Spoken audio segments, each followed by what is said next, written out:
الشراكه اللي كتجمع ما بين فيفو انرجي ماروك وانجاز المغرب بدات هذه السنين، وفضلها تقاموا بزاف ديال المبادرات والدورات التقنيه لفائده الشباب والطلبه. من بين هذه المبادرات انوفيشن كامب. هذه المبادره لقات نجاح كبير في جميع النسخ اللي فاتت، وخلاتنا نشوفوا ونتلاقاو مجموعه من الكفاءات اللي برهنوا على الابداع ديالهم بمساعده المتطوعين ديالنا. هذا الشيء اللي غنكتشفوه بالتفصيل في النسخه ديال هذا العام.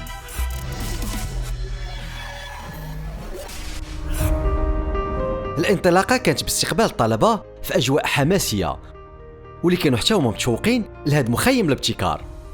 هذه المرحله كانت كذلك فرصه باش الطلبه يتلاقاو مع المؤطرين المتطوعين من فيفو انرجي ماروك ونشاركوا طاقتنا مع بعضياتنا. اوكي اكسيون.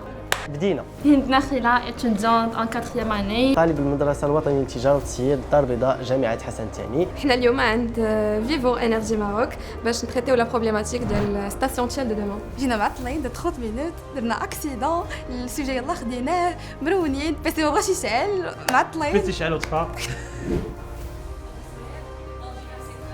Vous allez arriver avec des idées très créatives, originales, pratiques qui permettront d'améliorer l'expérience client. لا ستاسيون دومون جا الوقت باش اننا نهضروا عليها، جا الوقت باش اننا نديروا التغيير، جا الوقت باش اننا نديروا شويه ديال الابداع فيهم. كاين التطور التكنولوجي، يعني الحياه غاده، يعني كل ما كنزيدوا كل ما كيبقى واحد لو ديفلوبمون، هذاك لو ديفلوبمون خاص فيفو انرجي ماروك خاصها تواكبوا. كنحاولوا انوفيو اي دو تروفي دو بون سوليوشن اديكوات ا توت لي بروبليماتيك باش اننا نزيدوا نطوروا ونكونوا بلو كونفورتابل.